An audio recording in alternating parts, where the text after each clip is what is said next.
All right, our next reader is Siri Gurudev from the Playwriting Court.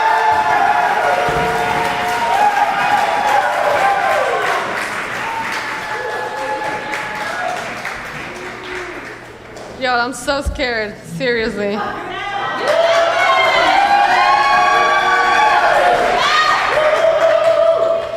Okay.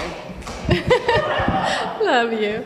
Okay, for visual description, I'm a 5'3" non-binary person with a black hair and an undercut. I'm wearing creamy purple pants and a black oversized t-shirt that says "Protect Trans Folks."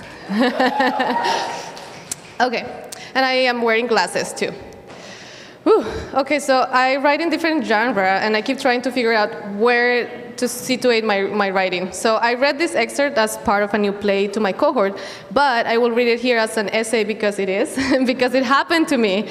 It also felt very pertinent given the iconography around us, Jesus, and me being a former Catholic and now what you would call a modern mystique. So here we go. In 1998, when I was 11 years old, I witnessed a live exorcism in my local church in Bogota, Colombia. It was early in the morning, and we were doing a cenacle praying the rosary together. We were next to the altar.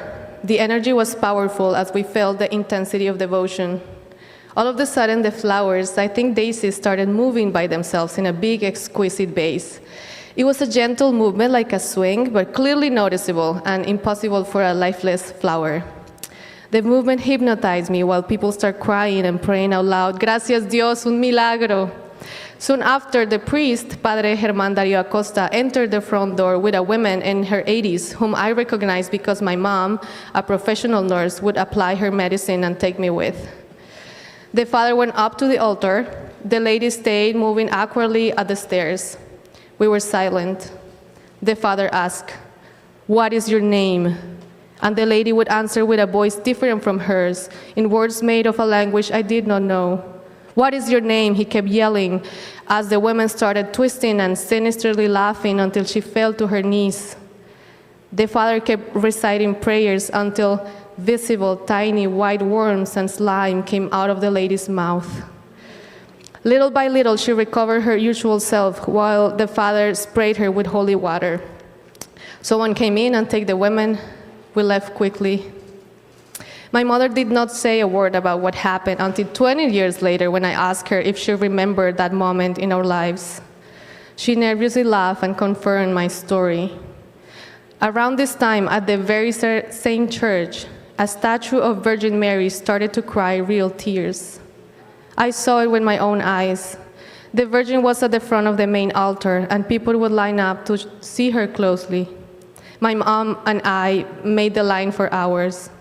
And when we got there, I raised my head, and I looked at her stone eyes, and fucking tears were coming out of her, softly sliding to the sides in slow motion.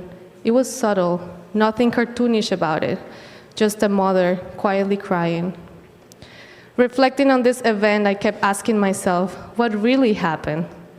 What is veiled by the lens of Christianity imposed over the entire episode on everyone involved?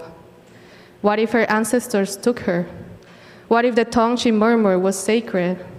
What if a message was delivered and taken away? What if the worms were energy in need of compassion and love to become something else? The spiritual is political. The spiritual is an episteme. It's a way to know the world. Thank you.